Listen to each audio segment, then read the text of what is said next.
Para você que está sofrendo com moscas, formigas, baratas, cupins e outras pragas que incomodam sua casa ou seu comércio, colocando sua saúde e da sua família em risco, agora você tem uma solução prática e eficaz. Gota Letal, o multi-inseticida que vai resolver todos esses problemas. Não sofra mais, ligue e peça já o seu. Entregas em Pitangui, região. 31 99366 5415. Repetindo, 31 99366 5415. Olá, tudo bem? Ricardo Elbert aqui para mais um Pitanguiense do Dia, podcast que conta histórias de pitanguienses que se destacam não só pelo que fazem ou pelo patrimônio que construíram, mas também pelas pessoas que são. No episódio de hoje eu converso com o músico e psicólogo José Carlos Xavier de Oliveira, que nasceu em Pitangui no dia 13 de novembro de 1951. Ele é filho de Patesco Nunes, que é o autor do hino de Pitangui. E, nessa entrevista, ele nos conta, entre outras curiosidades, até que o pai dele inspirou o sobrenome artístico da cantora Clara Nunes. Ô Zé Carlos, primeiramente, muito obrigado, por ter aceitado o convite para ser entrevistado hoje aqui no Pitanguiense do Dia. Ô Ricardo, o prazer é meu, né? Eu, só de saber desse programa que promove não só o pitanguiense, mas promove a cidade, tô nessa. Pode contar comigo. Ah, que legal. Fico muito feliz aí com essa sua avaliação do programa. Zé Carlos, eu gosto sempre de começar as entrevistas aqui de um jeito bem mineiro, perguntando: você é filho de quem? Eu achei muito interessante isso, porque é assim que funciona, e acredito até hoje, né? Aí em Pitangui, quando encontrava com alguém, perguntava pra gente quando era pequeno: você é filho de quem mesmo? Não era nem filho, não era fio. Mas com o passar do tempo, hoje eu não consigo falar fio, eu não falo você. O tempo vai passando, a gente vai crescendo e vai mudando, né? Eu preciso falar melhor para me comunicar melhor. Porém, eu sou filho do José Nunes de Oliveira, que ninguém vai saber se eu não falar que eu sou filho do Patesco, o músico pitanguense, que fez o hino da cidade, né?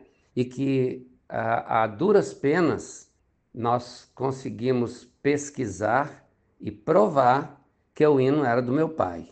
Hoje nós temos a lei que é 2554 de 2021, né? E está sendo cantada cada cerimônia, é lei, tem que cantar. E é muito bonito, né? Eu acredito que você conheça bem.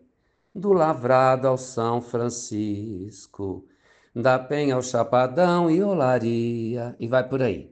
A minha mãe é Edith Xavier de Oliveira, filho do Joaquim Sabão, né? Que todo mundo conhece com ele assim, que é uma figura espetacular, que eu tive prazer também de conviver com ele durante um bom tempo. Só falando do meu pai, que meu pai, o Nunes, é da família Nunes, a família musical, que em épocas passadas tinha até uma orquestra. Ah, que legal, viu, Zé Carlos? Bacana demais. Realmente é uma grande família, né, que tem um dos sobrenomes mais marcantes da história de Pitangui, principalmente na parte musical, né? Não é à toa que, tanto tempo depois, o hino foi reconhecidamente merecido, né? Oficialmente reconhecido junto à Câmara, e agora está sendo executado aí. Já já eu vou te perguntar um pouco mais sobre isso, sobre esse trabalho que vocês fizeram, né, em prol de tornar essa composição do Patesco, seu pai, o hino oficial de Pitangui. Agora, como eu gosto sempre aqui de seguir uma ordem cronológica, eu queria que você nos contasse onde foi a sua infância, né? Quais as memórias que você tem relacionadas a Pitangui da sua infância? Eu sou o segundo de uma família de 7. Hoje nós só somos 6, infelizmente, né? Eu perdi um irmão aí em Pitangui, que foi o Amauri, que todo mundo conhece, eu acho, também cantava muito e tudo, mas enfim. A nossa infância foi muito divertida, a gente brincava com tudo. Carrinho, bicicleta, descer pela cavalhada ali em cima da bicicleta sem ter controle, levar tombo, machucar, andar na enxurrada, jogar finca. Então realmente, isso tudo aconteceu. Mas eu particularmente, aliás, lá em casa tem muito isso. A gente brincava muito. Se a minha mãe tivesse aqui, eu ia falar assim, a gente apanhava, pelo menos eu apanhava bastante, mas eu preferia chegar com a roupa suja, rasgada, mas eu tinha que fazer a minha individualidade, que é me divertir como criança, que eu podia fazer isso. Havia uma exigência muito grande de escola, né? Estou falando de mim, que também os meus irmãos, grande parte, a dedicação era muito grande, e eu sempre me dediquei bastante, que eu tinha para mim que eu ia romper o mundo. Eu falava para minha mãe, ela falava, fala isso comigo não. Eu falava, não, mãe, eu gosto muito da minha terra, vou voltar aqui sempre, mas eu quero ir para fora, eu quero conhecer o mundo, e isso vai acontecer um dia. Ela falava, não brinca não. Bom, eu com 12 para 13 anos, eu fui trabalhar no Beco e no Zé Chaves, que era aquela loja que vendia desde o quê? Graxa de sapato a vestido de noiva. Ninguém podia entrar ali na loja e eu e a Denise, filha do Raimundo Sabão, né? Ele falava, vocês têm que vender. Entrou aqui, tem que comprar. Então, dali para frente, mesmo assim, eu ainda brincava, né? Não tinha essa de que não ia fazer, não. E cantava também. Era um outro divertimento, era cantar, né? Que mais à frente, se você for querer saber dessa parte musical, que eu tenho outra formação, né? Também, que aliás, a gente não falou das minhas formações, mas cantar para mim era um grande divertimento, né? Cantar nas barraquinhas, mesmo novo. Com essa idade, por exemplo, com 11, 10 anos, no cinema, que infelizmente nós não temos mais em Pitangui, não é? Ali a gente fazia um trabalho que chamava Circo Teatro Mirim. Eu que inventei isso com os meus primos e alguns colegas. Eu escrevi as peças do teatro, que era tudo coisa mais engraçada e tal, e a gente apresentava em frente à tela, quer dizer, no palco do teatro, onde muita coisa aconteceu musicalmente, que era a época da Jovem Guarda, né? E tudo. Então, ali, uma vez por mês, no mínimo, a gente fazia essas apresentações. Então, dali a minha veia artística mesmo já brotou grande. Nossa, que legal, bacana demais, Zé Carlos. Com certeza dá para perceber logo no começo da sua história, né, as inspirações musicais mesmo que vocês consumiam naquela época em Pitangui, né? Claro que vamos falar da sua formação musical, sim, com certeza. Falando de escolas, né, da época ali da escola básica, você chegou a estudar em Pitangui, quais escolas? Sim, quanto à escola, eu comecei a, a estudar no Grupo Novo, né, que chamava. Eu me lembro até da minha primeira professora, a professora Nilda, não esqueço nunca. E fiquei naquela, vinha para Belo Horizonte, morava aqui um período, voltava para Pitangui, e foi essa, vamos dizer assim, uma novela, porque o meu pai, e para começar, ele já fala no hino dele, né, no hino que é da cidade, não é mais do meu pai, é o hino de todos os pitanguenses. Ele fala capital do amor. Meu pai tirava férias aqui na Rádio Inconfidência e a gente mudava literalmente para ficar 1 ou 2 meses na cidade de Pitangui. Então eu morei aí para tudo quanto foi lugar, não é? E eu tinha que mudar de escola. Mas mesmo nessas idas e vindas, eu concluí o meu curso de primário, né? Foi no Classes Anexas, eu estudei lá. Depois dei sequência na escola, fiz o que na minha época era o ginasial, depois fiz o curso científico, que foi, na realidade, o segundo curso científico, segundo grupo a estudar, né? Porque o primeiro curso era muito pouca gente, inclusive vou citar aqui o Becô, que eu tenho certeza que ele estava à minha frente, né? O curso ele fez primeiro e depois era a turma, vamos dizer assim, que a turma que eu entrei no curso científico era a segunda turma do colégio, não é? E depois disso, do primeiro ano no curso científico, eu tive uma oportunidade de vir para Belo Horizonte para trabalhar e estudar, né? Porque, infelizmente, uma das coisas que eu cobro muito para a minha cidade, cobro das autoridades, eu falo isso, eu não tenho receio de fazer essa solicitação, esse pedido, não é uma crítica destrutiva, ao contrário, sempre quis que aí tivesse nenhuma só faculdade, não tivesse mais. A cidade, voltando a falar do hino do meu pai, Rainha do Oeste, tu fascinas, berço de celebridades mil. Quer dizer, a nossa cidade passou a ser princesa As outras cidades, de Binópolis, com todo respeito, Itaúna, com todo respeito, são cidades próximas que buscavam em Pitangui recursos de toda a ordem, médico de toda a ordem mesmo. Era para estudar, o pessoal vinha para Pitangui. Depois começou o êxodo contrário, né? É o êxodo. Nós é que passamos a sair para ir fazer formação em outros lugares, próximos ou fora.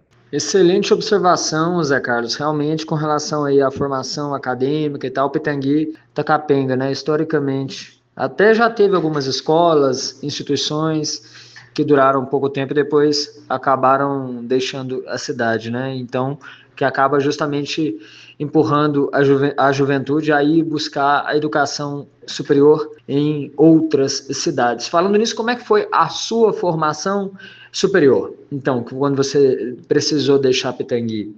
Então, eu vim para Belo Horizonte, né, depois do curso científico, e nessas idas e vindas, eu fiz orientação vocacional, eu fui procurando aprimorar tudo que eu podia, um curso aqui, um curso ali, do que era possível, porque a minha vida que era trabalho. Para não falar que eu jogava o meu voleibol e que eu nunca imaginei que eu fosse acabar jogando profissionalmente, né? Eu pertencia à seleção mineira, fui convocado uma vez para a brasileira, mas com falta de altura e sendo mineiro naquela época era muito difícil você seguir em frente. Mas joguei na seleção master do Brasil, já convivendo assim com grandes vultos do voleibol que eu considero da minha época. Joguei no Canadá, joguei na Austrália, joguei nos Estados Unidos.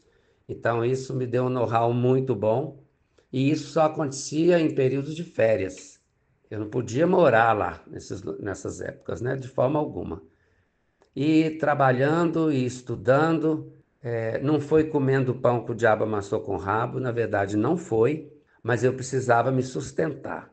E a minha mãe, muito preocupada comigo aqui em Belo Horizonte, eu, de certa forma, menti para a mãe para falar que a gente está muito bem, acho que nunca teve problema. Eu ainda mandava um dinheirinho para ela pensar que eu realmente não estava precisando, mas eu conseguia me virar. Eu dava aula de uma matéria que eu pudesse, né, tirar proveito dela. E aí eu fui estudar, fiz vestibular, eu não podia estudar de dia. Esse para mim era um grande problema, eu não conseguia encontrar uma faculdade na época de psicologia que me interessasse, mas com o passar do tempo eu consegui, fiz vestibular. Quando eu falo, obviamente eu passei, porque realmente eu nunca fui nerd, mas eu sempre fui próximo, eu sempre fui uma pessoa muito dedicada. Então eu estudei, fiz o meu curso e eu acabei fazendo formação na UFMG, parte lá na UFMG, parte na Católica, não na FUMEC eu não fiz nenhuma parte dessa da psicologia, não como eu fiz na Newton também. Mas foi muito bom o meu curso, eu tive aula com grandes professores, grandes mestres, com quem eu aprendi bastante, né? E que graças a tudo isso, eu posso dizer para você que não teve um concurso que eu tenha feito, que eu não tenha passado dentro dessa área, graças a Deus. Em seguida eu termino o curso, eu faço o vestibular de Educação Física na Universidade Federal, passei na primeira turma e me formei. Então, na UFMG, fiz 41 anos de formado em Educação Física e faço agora no próximo ano, 2026, eu faço 50 anos de clínica na psicologia, trabalhando no meu consultório, e por sinal estou te dando essa entrevista. Se é que isso vai poder falar, né? Eu estou aqui dentro da minha sala, né, Ricardo? Porque essas coisas são de longe, as pessoas vão entender. Então, reservamos esse horário para conversar com você, tá? Excelente, meu amigo. Eu até consigo imaginar, né, você aí na sua mesa com os muitos certificados, principalmente na área de psicologia, o Divan também, né? Até coincidentemente no episódio de ontem, o episódio anterior a esse podcast nosso de hoje, foi uma entrevista com a Thelma Vilaça, psicóloga de Pitangui também. Ela também estava falando comigo direto do consultório e a gente falou disso também, né? Desse fato de ser o tempo dedicado, uma hora dedicada ali para essa entrevista. Então é questão de sabermos aproveitar bem esse tempo, né? Que acaba sendo um tempo do trabalho também, do profissional. Mas eu fiquei impressionado com as suas formações, quantas experiências, né? Experiências também aí no voleibol. Muito legal, grandes experiências que você teve. Certamente você desfrutou bem delas aí ao longo desse tempo, inclusive com experiências internacionais também, né? Sim, experiência internacional sempre foi bom para todo mundo que soube ou que consegue estar e fazer por onde aprender, né? Porque se você vai só para fazer jogar bola, vamos dizer, rolar bola, isso aí você não ganha nada, né? Você visitar museus, procurar conhecer, em vez de você ficar viajando o tempo todo de táxi, entra num ônibus, pega um trem, né? Visita um lugar, visita outro, vai numa área que tem uma relevância histórica. Então, isso, por exemplo, eu nunca me esqueci da professora Salwa Nazar, né? Sempre tive um carinho especial também por ela, porque eu sempre fui apaixonado com história. Conhecer o mundo, isso aí é que eu te falei antes, né? Para mim foi uma maravilha. Aproveitando essa dica de conhecer o mundo e viajar, e tudo que eu fiz e ainda faço, né? Viajando, que eu gosto muito de fazer isso. Mesmo que não seja para jogar, mesmo hoje eu jogo mais tênis do que voleibol. A minha ida para o Iraque, né? No começo dos anos 80, eu fui para o Iraque. Foi um concurso que eu achei que nunca mais ia acabar, que eu não ia entrar naquele concurso, enfim.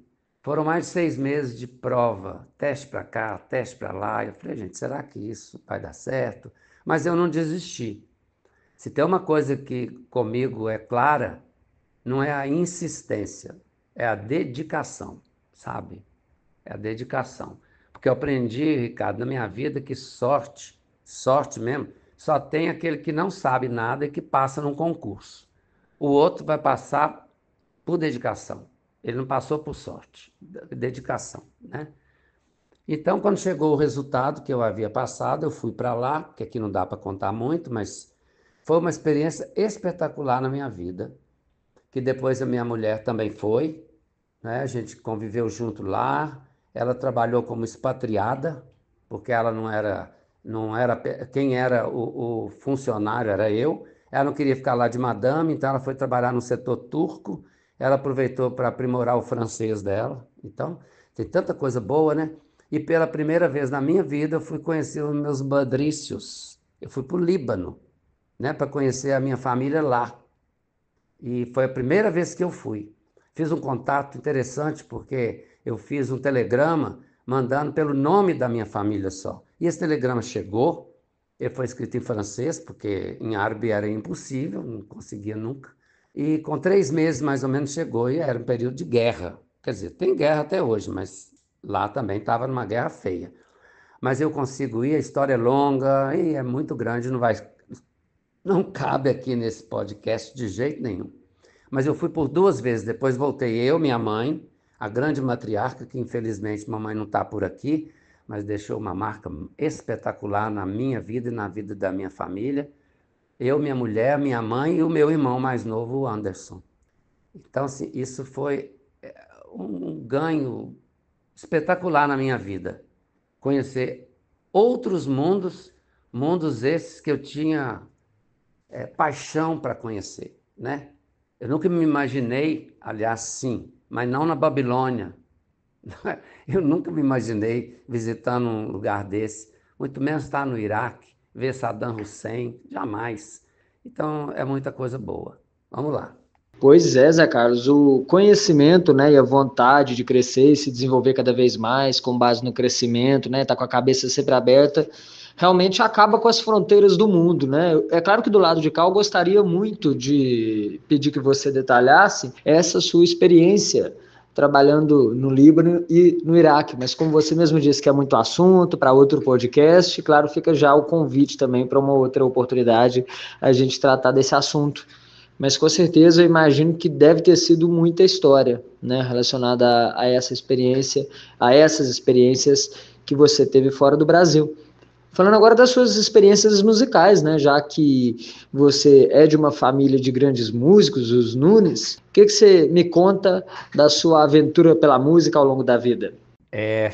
Isso aí, para mim, é o meu alimento maior, não é? O meu alimento maior não é a comida, não é. A comida mesmo, para mim, no- bem claro, é música.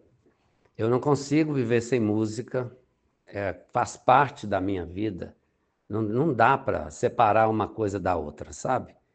E tudo que eu faço tem a ver com música. Se eu vou fazer uma conferência, eu arrumo uma música que tem a ver com o meu assunto para eu fazer, para levar. Se eu vou fazer uma consultoria, eu faço a mesma coisa. Eu crio uma possibilidade onde a música entra, né? Se eu não tenho a música assim de imediato, eu faço um poema, eu escrevo, né? Eu sou autor, eu tenho um livro que chama Comportamento que eu lancei, se eu não errar, em 98. E eu estou programando, já estou escrevendo, já faz tempo, durante a pandemia, eu escrevi que estou escrevendo sobre a vida do meu pai. Então você imagina que Pitangui está literalmente dentro do livro, né? Mas vai levar mais um certo tempo para eu poder liberar isso. Vai levar um certo tempo, mas vai ser legal. A música, propriamente dita na minha vida, como eu falei que eu não vivo sem, mas profissionalmente eu me profissionalizei desde 2002, se não me engano, quando fiz meu primeiro show no Museu da Pampulha.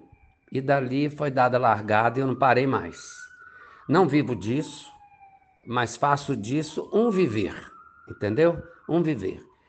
Eu já fiz mais de 25 shows na minha vida, e aí eu tenho gravações, tenho DVDs, e tudo isso assim, eu faço com gosto, né? Sempre com muito carinho, e eu faço questão de depois, na oportunidade que tiver, vou mandar alguns exemplares para você sortear para os seus ouvintes, sortear para quem você quiser, né? Quem você achar que merece receber um trabalho musical meu, tá? Eu venho fazendo não tantos shows assim, mas eu faço durante o ano. Eu sempre fazia um show grande, né? Um show para 600, 800 pessoas no teatro, ou então que a gente chama de teatro de bolso, né? Assim, com 100 pessoas, 120, enfim. Então, eu tenho feito esse formato hoje. A justificativa é bem clara, porque para fazer um trabalho como eu gosto, e eu sou muito exigente, eu que mesmo sou o diretor-geral do meu espetáculo. Eu aprendi a fazer isso. Fica mais barato para mim, me dá mais trabalho, mas é o que eu gosto de fazer. E eu trabalho com grandes músicos, que é para valorizar o que eu posso oferecer, né? Então, com isso, eu tenho uma amizade muito boa por aqui. E sempre que vou fazer um show, estou bolando algum projeto, sempre quem eu convido participa comigo. Eu tenho o maior orgulho, não é? E o teatro, por exemplo, o teatro que era Bradesco, depois, hoje ele é Unimed, que é o Teatro do Minas, ali no Santo Antônio, na Rua da Bahia. É um teatro para 620 lugares, se não me engano. Mas para eu colocar um, um piano de cauda, que eu falo assim, eu mereço, né? Com as músicas que eu canto, eu mereço. Com o pianista que eu tenho, ele também merece. Então, só para você ter uma ideia, eu vou pagar R$ 5.500 pelo aluguel por um dia. O teatro em si, eu vou pagar 6, 7 mil reais. Então, quer dizer, você, no caso eu, né? Já entro devendo isso tudo. E a questão entra, que também não dá para ficar tecendo muito detalhe aqui, o ingresso, com tanto desconto que tem por ser da Unimed, por ser do Minas e por ter mais de 60 anos, o ingresso que você põe para cobrar de 100, R$ 150, ele acaba caindo para 50, 40 reais. Então, assim, fica muito difícil. Como eu não vivo disso, então eu faço em outros lugares menores, com um bom ibope e que me satisfaz, né? Então, musicalmente, eu estou aqui firme. Eu sou compositor, eu trabalho com música. Se você tem um material e você fala, eu não canto nada, eu não sei cantar, eu sei mais ou menos. Então, eu te escuto e eu falo que eu faço uma reforma naquilo que você me apresenta e se você gostar, eu vendo o produto que é seu para você mesmo. Entendeu agora? Entendi, sim, é uma espécie de consultoria artística, né, de gestão do talento do outro, né, e é muito legal esse seu trabalho, e é um trabalho diferenciado, assim como essa sua arte também. Parabéns pela sua disposição em estar à frente dos empreendimentos musicais dos quais você participa, né, certamente não é fácil encontrar nem mesmo tempo, né, para fazer isso em meio às outras profissões que você ainda exerce. E com relação ao livro que você citou para sorteio aqui no podcast, com certeza, pode me enviar, os ouvintes com certeza vão gostar. A gente pode fazer o sorteio lá pelo Instagram, @pitanguiense do dia. A gente faz lá e divulga o resultado lá também. Vai ser uma honra e um prazer. Aliás, já que você citou o livro, eu queria também que a gente falasse da sua veia literária, né? Porque embora você esteja escrevendo esse livro que ainda está para ser lançado, até falando do seu pai, que com certeza vai perpassar muito, muito da história musical de Pitangui, o que você já tem produzido de literatura que você pode contar para a gente? E se tem também algum livro disponível para o ouvinte procurar e encontrar também? Ricardo, inclusive com relação ao livro, esse livro eu não tenho mais, eu tenho um exemplar do livro. Na verdade, eu falei que talvez não tenha ficado claro, ou não sei se você trocou, eu tenho discos, CDs, DVDs, sabe? Isso que daria para poder oferecer. Do livro eu não tenho mais, não foi feita uma outra edição. O que vendeu, vendeu em livrarias e tudo naquela época, sabe? Eu não tenho mais, só tenho um exemplar, aliás, uns dois comigo guardados aqui. Mas a produção, eu faço, por exemplo, eu faço textos para alguém, você me contrata para fazer um discurso, eu faço isso. É um trabalho meu, né? Eu já fui a lugares onde eu estou assentado, estou vendo a pessoa discursar e sei que fui eu que escrevi. Então, isso aí é uma venda de material. Político faz isso demais, né? Mas eu me dou o direito de escrever só para aqueles que eu realmente acredito que o que eu escrevi e que ele vai falar tem sentido. Caso contrário, eu não faço. Eu não vendo, vou dizer assim, eu não me vendo para qualquer um, né? Apesar de receber por isso. E não recebo mal, não. Mas não faço. Livro mesmo que eu escrevi foi esse que eu falei, que chama Comportamento. Tem esse que vem falando do meu pai. Eu comecei a escrever um sobre o envelhecer, mas ele envelheceu sozinho na gaveta, porque não dava tempo. E eu fui vendo a internet chegando e tudo modificando. Eu não consegui, né? E em épocas passadas, quer dizer, vou para quanto? 26, talvez 27 anos, que eu já me aposentei na Justiça Federal Judiciária, dirigindo na área de psicologia, né?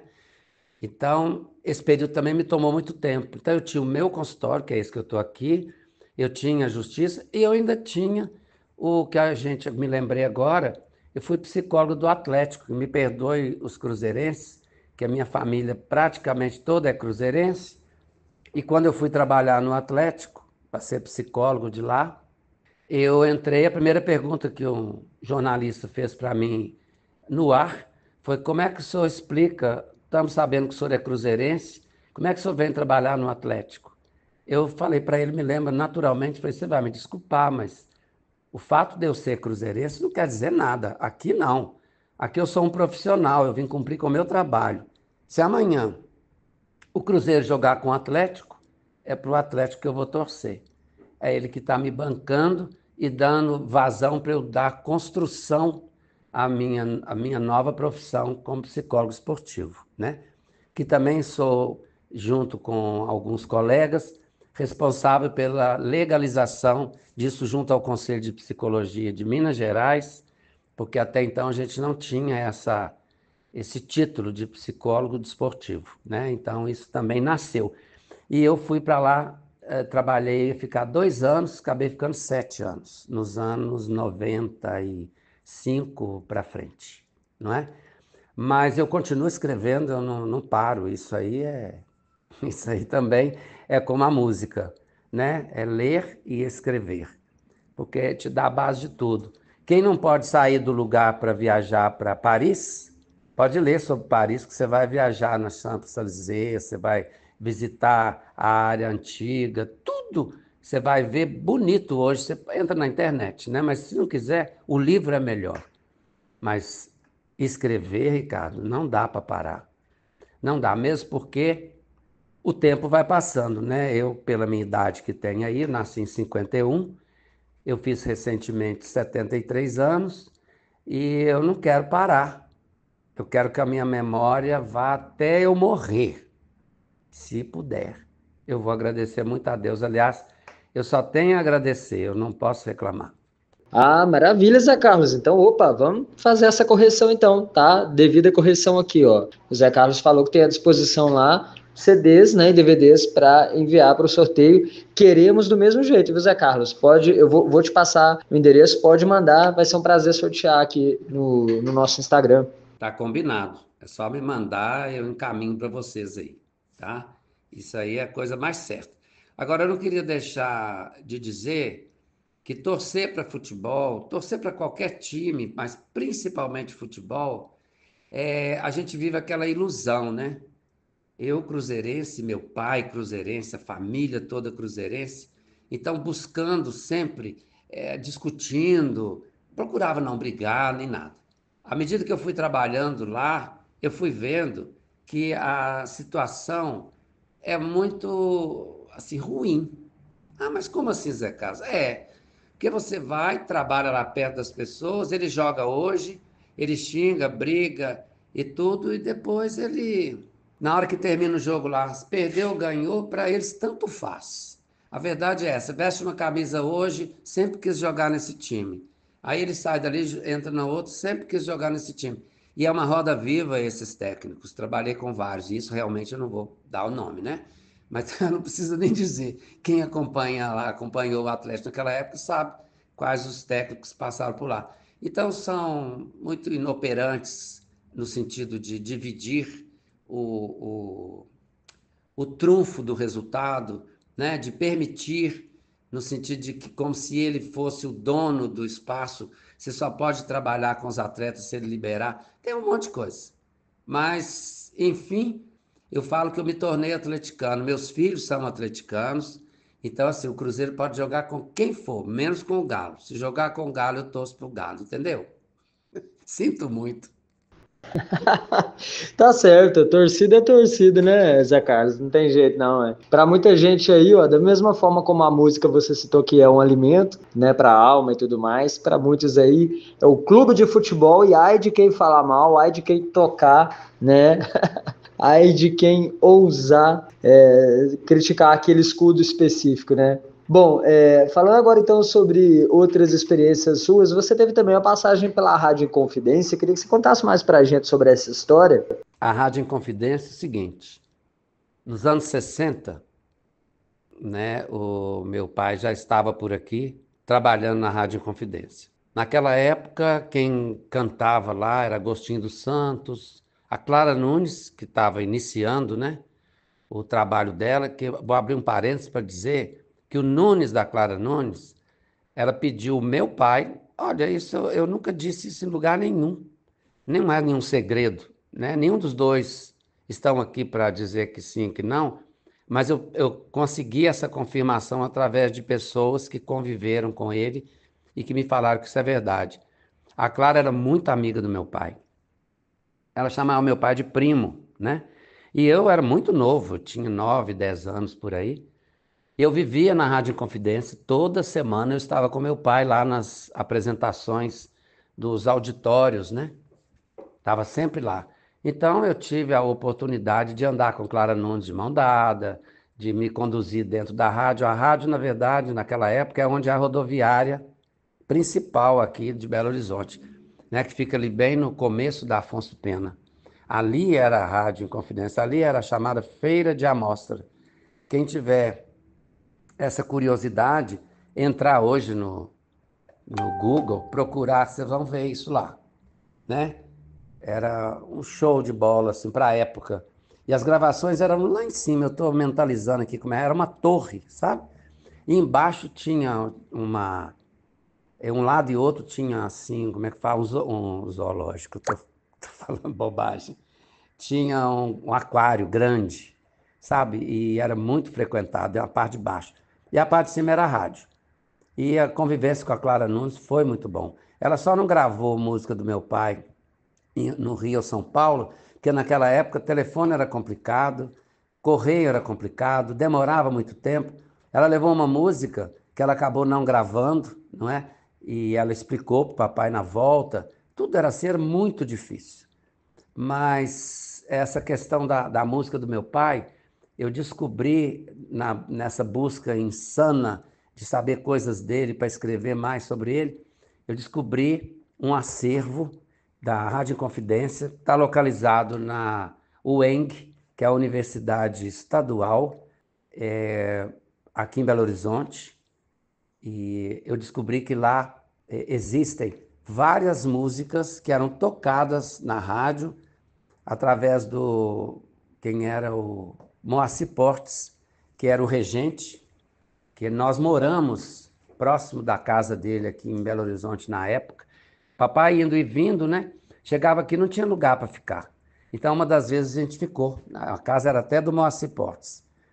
E o que eu ia dizer disso? Eu achei, dei o nome do meu pai, e a pessoa foi pesquisar, eu achei 23 ou 25 músicas do meu pai, algumas que eu nem conheço, que meu pai deixou mais de 300, eu não sei. Ele tinha música, você bastava pedir para ele que ele escrevia, uma facilidade enorme, né? Então, é isso. A vivência lá lá que eu bebi minha água, gente. A minha área musical é toda lá, não tenho dúvida alguma, né? Eu me apaixonei pela MPB. Ah, mas você só canta MPB? Música popular brasileira. A música para pular brasileira eu posso até dançar, mas cantar eu não canto. E eu admiro grandes músicas, principalmente americanas, né? Eu gosto muito. Eu canto música francesa, eu canto música italiana, eu canto música espanhola, isso não importa. Isso tudo vai muito bem, mas eu tenho que gostar. E a gente, Ricardo, que mexe na área, a gente preza por ver os arranjos, a forma como foi feita, a construção daquilo, né? Você não vai ter uma canção, por exemplo, a canção francesa, que sumiu no mercado, a gente não tem mais uma coisa, por exemplo. La mer, qu'on voit danser, le long, não tem. Você não tem uma construção, uma beleza dessa história, como é que isso foi construído. Então, o meu trabalho, que eu acho que eu estou nesse mundo, é para poder não só divulgar as coisas bonitas, mas também ter essa oportunidade de divulgar. Isso aí, para mim, é um achado. Caramba, que incrível, hein? Que história incrível. Agradeço demais, inclusive, Zé Carlos, pela confiança de falar esse bastidor aí do fato de a Clara Nunes ter pedido autorização ao seu pai para usar o sobrenome Nunes. E deu super certo, né? Porque a Clara Nunes, claro, ela ficou famosa e muito prestigiada internacionalmente pelo trabalho, mas o nome dela é muito sonoro, né? Então, esse fato da Clara Nunes ser amiga do seu pai também, caramba, isso é uma história à parte, né? É uma história dentro da história. Essa parte da Clara Nunes, na Rádio Confidência mesmo, tinha, porque hoje não tem mais esse programa, eu não me lembro o nome, sabe? Não me lembro o nome. Eu fui convidado para fazer, eu escolhia 10 canções e falava sobre essas canções. E um dos itens era para eu falar sobre essa questão da Clara Nunes. E foi um programa muito bonito. Eu, eu vou olhar no meu telefone, porque isso já faz tempo. Nesse ponto, assim, eu não sou muito preso a essas coisas, não, sabe? Ah, vou guardar, vou arquivar. Eu faço uso dos mais novos para não falar que eu não gosto, eu preferia escrever na minha máquina de datilografia, mas eu ainda passei pela fase de digitação, né? E hoje não tem jeito, eu tenho que estar aí na mídia, mas nem tanto assim, viu, Ricardo? Não vou negar, não. Então eu prefiro, a gente não fala assim, quando você está apertado, chama os universitários. Universitário é meus filhos, meus sobrinhos, minha neta, eu chamo mesmo para poder me ajudar. Mas eu fiz um trabalho que foi muito bacana e eu ia contando as histórias e a música ia sendo tocada. Eu contava a história daquela melodia e foi muito bom. Eu posso dizer que eu saí de lá encantado com o que eu fiz e com o resultado que deu. Muito boa, Zé Carlos. Sensacional. Adorei essa parte aí de chama universitários. Mas Carlos, nosso papo está caminhando para o fim. Queria saber se você tem algum recado, né, assim, final dessa entrevista que você queira deixar para o público, para quem estiver te ouvindo também futuramente. O que você pretende transmitir para quem te admira como pessoa e também as suas várias vertentes profissionais, né? Ricardo, pelo que eu entendi, essa é uma mensagem, né? Que além de ser uma mensagem de feliz ano novo, feliz 2025, eu queria deixar aqui a minha pessoa à disposição de vocês, sempre que eu puder atender, e isso é óbvio que eu estou falando isso, é para todos, né, que queiram conhecer o meu trabalho, queiram conversar comigo, pode ser passado o meu contato e tudo mais, né? Eu pensando assim, o que eu gostaria de falar para vocês não são mantras que eu sigo, mas eu costumo falar muito para mim. Eu, quando converso com o meu cliente, eu deixo isso bem claro para eles, assim, que, por exemplo, mas está uma confusão, hoje eu preciso resolver. Eu falo, espera, respira fundo e fala a frase. É o que eu tenho para hoje. E se você não quiser isso amanhã, resolva hoje, se for possível. Se não for, não adianta você aumentar o seu estresse. Seu estresse é bom para você, mas se você fizer algo a mais, transcende e ele não vai te favorecer, né? Tem algumas coisas como, por exemplo, para você ser feliz, né? Você precisa apenas do necessário. Aí a pessoa pode perguntar, mas eu gostaria de viajar, de ir para isso, para que escuta, se isso é o necessário, você vai fazer por onde? Né? Mas é o necessário com mais alguma coisa. Esse mais alguma coisa você tem que fazer por onde? Que acredito que seja assim, por exemplo, quando você fala, não tem aquela, como é que não espere acontecer, faça a diferença, porque sentado à beira do caminho é só Erasmo Carlos. Boa! Olha só, o Zé Carlos, né, grande músico, não poderia deixar de encerrar essa entrevista, né, com uma frase de outro grande ícone da MPB, da música popular brasileira, o grande Erasmo Carlos. Zé Carlos, mais uma vez, muito obrigado, tá, pelo tempinho aí, pela disponibilidade de bater esse papo com a gente. Eu adorei. Ricardo, eu vou te dizer que foi bom demais. Eu fiquei feliz, que eu fico muito feliz de falar da minha terra.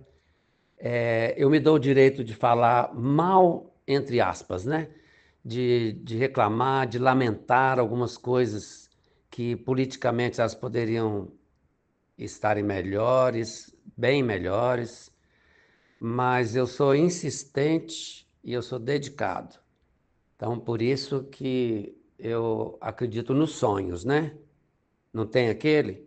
Sonhar não custa nada, e o meu sonho é tão real. Mergulhei nessa magia, era tudo o que eu queria para esse carnaval. Enfim, então, é levar a vida numa boa, mas onde todas as pessoas possam caber dentro da sua vida. Isso é o que eu acredito que a gente vai fazer um mundo melhor, né? Tá bom? Um abraço para você e obrigado, viu? Tchau. Esse foi o papo com o músico e psicólogo José Carlos Xavier de Oliveira. O Pitanguense do Dia é um podcast disponível no YouTube e no Spotify. A você que escutou até aqui, muito obrigado e até o próximo episódio. Para você que está sofrendo com moscas, formigas, baratas, cupins e outras pragas que incomodam sua casa ou seu comércio, colocando sua saúde e da sua família em risco, agora você tem uma solução prática e eficaz. Gota Letal, o multi-inseticida que vai resolver todos esses problemas. Não sofra mais, ligue e peça já o seu. Entregas em Pitangui, região. 31 993 66 54 15. Repetindo, 31 993 66 54 15.